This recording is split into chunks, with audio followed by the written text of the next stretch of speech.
கதையின் பெயர் என் கர்ப்பம் சாய்ந்ததடி.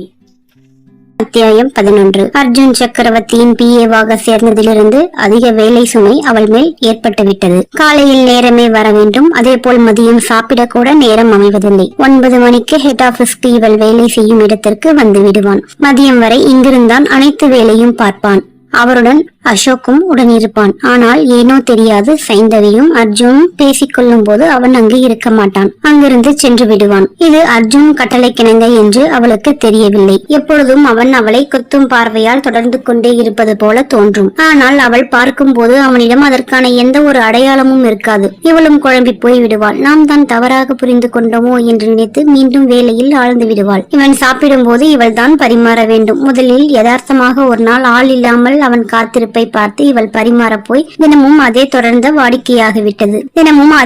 வாடிக்கையாகிவிட்டது. இன்று வரை அசோக் சக்கரவர்த்திக்கு சாப்பாடு பரிமாற மட்டும் ஆள் வருவதில்லை. சாப்பிடும் சமயத்தில் ஆள் காணாமல் போய்விடுகிறான். அது எப்படி சாப்பிட போகும் நேரம் மட்டும் இவன் காணாமல் போகிறான் என்று இவளுக்கும் தெரிவதில்லை. புரிந்து கொள். அறிவாளியான அவளது மூளையும் காதல் மழுக்கடித்து விட்டது. ஏன் என்ற அந்த கேள்வியை. ஏனென்றால் அவனுக்கு பார்த்து பார்த்து பரிமாறியது அவளுக்கு பிடித்திருந்தது. முதலில் எல்லாம் சாதாரணமாக பரிமாறுவது போல் தோன்றினாலும் போக போக அவனுக்கு பிடித்ததை பார்த்து பார்த்து பரிமாற ஆரம்பித்து விட்டார். இப்பொழுதும் இவனுடன் சேர்ந்து சாப்பிடும் அசோக் இப்பொழுது இவர்கள் இடையில் வருவதில்லை. பாசின் மனம் அறிந்து அதனாலேயே அர்ஜுன் சக்கரவர்த்தி அசோக்கை மெச்சுதலாக ஒரு பார்வை பார்த்தான். அவனுடனேயே அவளை அமர்ந்து சாப்பிடுமாறு பார்த்துக் கொள்வான். அவள் தனது சின்ன டிஃபன் பாக்ஸை எடுத்து வெளியில் வைத்தால் அதை பார்த்து ஏளனமாக சிரிப்பான். அவளின் சாப்பாட்டின் அளவை பார்த்து அவன் சிரித்தான்.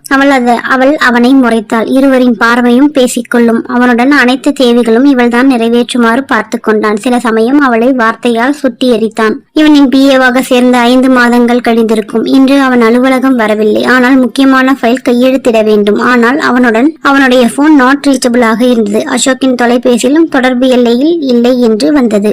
இந்த ஜெனரல் மேனேஜர் நேரிலேயே சென்று அவர் வீட்டிலேயே கையெழுத்து வாங்கி வருமாறு கூறினார். இவளும் அங்கு சென்றாள். அங்கு வரிசையாக நின்ற கார்களை பார்த்தபோது ஏதோ ஃபங்க்ஷன் என்று தோன்றியது. இந்த வீட்டின் பிரம்மாண்டத்தை பார்த்து அவள் அசந்துத்தான் போனாள். அவள் கண்களில் ஒரு ரசிப்புத்தன்மை இருந்தது தவிர அங்கிருந்த ஆடம்பரத்தில் பதியவில்லை. ஆட்கள் அங்கும் இங்கும் அந்த மாளிகையில் காணப்பட்டனர். யாரையும் அழைத்து கேட்பது என்று புரியவில்லை. நிறைய ஆட்கள் அங்கும் இங்கும் அந்த மாளிகையில் காணப்பட்டனர். யாரை அழைத்து கேட்பது என்று புரியவில்லை. அங்கு ஒரே கலகலப்பு சத்தமும் ஆடம்பரமாகவும் ஏதோ விழா போல காட்சியளித்தது. அந்த சூழ்நிலைக்கு தான் ஒட்டாது போல அவளுக்கு தோன்றியது. அங்கிருந்த அனைவரையும் பார்த்து கொண்டே வந்தவளின் பார்வை ஓரிடத்தில் அப்படியே நிலை குத்தி நின்றது. அங்கு அர்ஜுனின் தோளில் உரிமையுடன் சாய்ந்து கொண்டு விஷாலி நின்றிருந்தாள். அர்ஜுனின் முகமும் மகிழ்ச்சியை காட்டியது. விஷாலியும் கர்வ புன்னகையுடன் அனைவரையும் பார்த்து கொண்டிருந்தாள். அர்ஜுன் சக்கரவர்த்தியின் மற்றும் விஷாலியின் திருமண அறிவிப்பு விழா நடைபெற்றுக் கொண்டிருந்தது. அங்கு பார்த்தவுடனேயே தெரிந்தது பணக்காரர்களின் பிசினஸ் அடிப்படையான திருமணம் என்று. அர்ஜுன் சக்கரவர்த்தி மற்றும் விஷாலியின் திருமண அறிவிப்பு விழா நடைபெற்றுக் கொண்டிருந்தது. அங்கு பார்த்தவுடனேயே தெரிந்தது பணக்காரர்களின் பிசினஸ் அடிப்படையிலான திருமணம் என்று. ஆனால் இதை அனைத்தையும் பார்த்து கொண்டிருந்த சைந்தவியின் மனம் மிகவும் பாரமாக இருந்தது. என்ன மாதிரி தான் உணர்கிறோம் என்று அவளுக்கே புரியவில்லை. அதிர்ச்சியா, துக்கமா, இல்லை கோபமா என்று அவளுக்கே தெரியவில்லை. முன்பு அறிந்திருந்த விஷயம்தான் என்றாலும் நேரில் பார்க்கும் போது ஏனோ மனம் பிசைந்தது. அந்த அளவு அதிர்ச்சி அடைந்திருந்தாள். ஓரிரு நிமிடங்களேயே தன்னை தேற்றிக் கொண்டவள் நிதர்சனத்தை அறிந்து தன்னை மீட்டுக் கொண்டாள். பின்னும் ஒன்றும் அறியாதவள் போல அசோக்கிடம் சென்று அர்ஜுனை சந்திக்க வேண்டும் என்று கூறினாள். அங்கு சைந்தவியை பார்த்த அசோக் அதிர்ச்சிதான் இருந்தாலும் தனது பாசின் காதுகளில் போய் அவள் வந்திருந்த விஷயத்தை கூறினான். அவன் கூறிய உடனேயே அவன் முகம் இறுகியது. அசோக் சென்று அவரிடம் கூறியது அவன் முகம் மாறுதலை அனைத்தையும் பார்த்தவள் தான் வந்து அவன் விரும்பவில்லை என்று தவறாக நினைத்துக் கொண்டாள். கையெழுத்து பெற்றுக்கொண்டு முதலில் இங்கிருந்து செல்ல வேண்டும் என்று நினைத்தாள். விஷாலியின் காதுகளில் ஏதோ கூறி சிரித்தவன் அங்கிருந்து சென்று விட்டான். எங்கே போகிறார்? இப்பொழுது எப்படி கையெழுத்து வாங்குவது என்று நினைத்தவள் அசோக் ஃபைலை மட்டும் வாங்கி சென்று விட்டான். அவரிடம் கையெழுத்து மட்டும் கிடைத்தால் போதும், இங்கிருந்து சென்று விடலாம் என்று அங்கு ஓரமாக இருந்த சோபாவில் அமர்ந்து கொண்டாள். ஏற்கனவே குழப்பமான மனநிலையில் இருந்த அர்ஜுன் சைந்தவி இங்கு வந்ததை அறிந்து ஏனென்று தெரியாமல் அவனது மனம் தவித்தது. அவள் தன்னை தனது திருமண அறிவிப்பை பார்த்திருந்தால் என்ன நினைப்பாள் என்று நினைத்தவன் மறுநிமிடமே அவள் என்ன என்ன நினைத்தால் தனக்கென்ன என்று நினைத்தவன் அசோக்கிடம் ஃபைலை வாங்கி வர கூறி கையெழுத்திட்டு கொடுத்து அனுப்பினான். அங்கு சோபாவில் ஒரு ஓரமாக அமர்ந்து இருந்த சைந்தவியை தனது அறையிலிருந்து பார்த்தான். இவ்வளவு மொத்த மேக்கப்பையும் தன்னுள் போட்டுக்கொண்டு அங்கு நின்றிருந்த விஷாலியை பார்க்கும்போது அவனுக்கு வராத ஈர்ப்பு. அவளின் எந்த ஆடம்பரமும் அலங்கார பொருளும் இல்லாமல் சிம்பிளாக இருக்கும் அவளது பேரழகு அவனை புரட்டி போட்டது. இப்பொழுதே அவளை சென்று அள்ளி கொள்ளலாமா என்று கூட ஆசை ஏற்பட்டது. ஆனால் நிதர்சனத்தை அறிந்து அவன் அமைதியாகிவிட்டான். இது என்ன மாதிரியான உணர்வு? எதுவாக இருந்தாலும் அதை தவிர்த்து விடுவது நல்லது. இந்த திருமண அறிவிப்பு விழா நடைபெற்றால் தான் தனது கௌரவத்திற்கு அந்தஸ்துக்கும் நல்லது. அவளது முகத்தையே பார்த்திருந்தவன் அவளது முகம் மாறுதலை எதிர்பார்த்தான். ஆனால் அவளிடம் இருந்து எந்த ஒரு பிரதிபலிப்பும் இல்லை. அவள் முகம் சாதாரணமாகத்தான் இருந்தது. எந்தவித கவலையும் அவள் முகத்தில் தென்படவில்லை. ஏனோ அவனுக்கு கோபம் வந்தது. அப்பொழுது அவளை நான் பாதிக்கவில்லையா என்றுதான் தோன்றியது. அவனது இந்த கோபத்தை அடுத்த நாள் அலுவலகத்தில் அவளை வேண்டுமென்றே வேலையை வாங்கி தீர்த்து விட்டான். மதியம் சாப்பிடக்கூட விழவில்லை. அவளும் சளைக்காமல் அனைத்தும் செய்துவிட்டு சென்று விட்டாள். தனது மனவழியை வெளியே காட்டிக் கொள்ளவில்லை.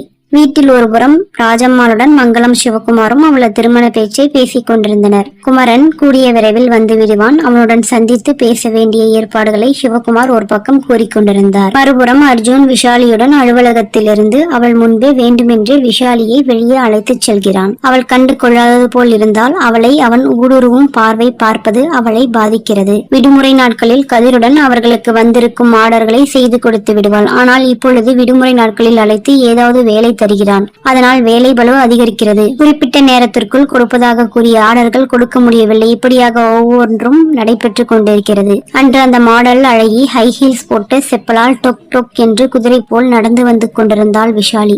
யாரிடமும் அனுமதி கேட்காமல் சட்டென்று கதவை திறந்து அர்ஜுன் சக்கரவர்த்தியின் அறையினுள் நுழைந்து விட்டாள். இதற்கு மேல் நான் இங்கிருந்தால் ஏதாவது தன்னை பேசி இம்சைப்படுத்துவாள். அதனால் அறையிலிருந்து வெளியே செல்ல திரும்பியவள் அர்ஜுனின் முறைப்பான பார்வையில் அங்கேயே நின்று விட்டாள். ஆனால் இங்கே விஷாலியோ சைந்தவியின் முறைத்துக் கொண்டிருந்தாள். இன்னும் அவள் வெளியேறவில்லை என்பது பார்வையால் குறிப்பிட்டாள். இவர்கள் இருவரோடு ஒரு தொல்லையாக போய்விட்டது. உனக்கு மேனஸ் என்றால் என்னவென்று தெரியாதா? எங்களுக்குள் பேச பர்சனலான விஷயம் நிறைய இருக்கிறது. நீ இங்கு நின்று நந்தி மாதிரி நின்று கொண்டிருக்கிறாய் என்று எரிச்சல் மேல விஷாலி சைந்தவியிடம் கத்தினாள். சைந்தவிக்கு சுரு என்று கோபம் ஏறியது. அர்ஜுன் சக்கரவர்த்தியையே தனது மனதில் நினைத்த அவனையே அவள் பேச அனுமதித்ததில்லை. இவளை சும்மாவா விட்டு விடுவாள்? ஹலோ மேடம், இது ஆபீஸ். இங்கு வந்து ஆபீஸ் விஷயமா மட்டும்தான் பேச வேண்டும். பர்சனல் விஷயம் என்றால் போய் வெளியே எங்காவது அல்லது வீட்டிலோ பேசிக் கொள்ளுங்கள். இங்கு வந்து என்னை அதிகாரம் செய்வதை விட்டுவிடுங்கள், ஜாக்கிரதை என்று தனது ஒற்றை விரலை அவளை நோக்கி எச்சரித்து விட்டு சென்றாள். இவளை பேசவிட்டு அர்ஜுன் வேடிக்கை பார்ப்பதை கண்டு கோபம் கொண்டாள். அர்ஜுனிடம் ஏதோ கூற வந்தவள் அவனது சுட்டரிக்கும் பார்வையால் கப்சிப் என்று வாயை மூடிக்கொண்டு அங்கிருந்து வெளியேறிவிட்டாள். அவள் இங்கிருந்து வெளியேறியுடன் அர்ஜுன் சைந்தவியை தான் பார்த்தான். இவள் அவனை நிமிர்ந்து கூட பார்க்கவில்லை. இப்பொழுதெல்லாம் இதுதான் தொடர்கதையாக நடக்கிறது. அவளது பாராமுகம் இவனது கோபத்தை அதிகப்படுத்தியது. அதனால் இன்னும் அவளிடம் பேசாமல் அவளை தவிர்த்தான். இது ஒரு வாரம் தொடர்ந்தது. இவை அனைத்திற்கும் முற்றுப்புள்ளியாக அந்த வாரம் அந்த சம்பவம் நடக்கும் வரை இது தொடர்ந்தது. இன்று சைந்தவி திங்கட்கிழமை அலுவலகம் வந்தவுடன் அவனிடம் மதியத்திற்கு பிறகு விடுமுறை கேட்டிருந்தாள். அவனும் விடுமுறை அளித்திருந்தான். எதற்கு கேட்டாள் என்று தெரிந்திருந்தால் அனுமதி அளித்திருக்க மாட்டானோ? நன்றி, வணக்கம் நண்பர்களே. உங்களுக்கு இந்த அத்தியாயம் பிடித்திருக்கும் என்று நம்புகிறேன். மறக்காமல் லைக் பண்ணுங்க, சப்ஸ்கிரைப் பண்ணுங்க. கூடிய விரைவில் அடுத்த அத்தியாயத்துடன் உங்களை சந்திக்கிறேன்.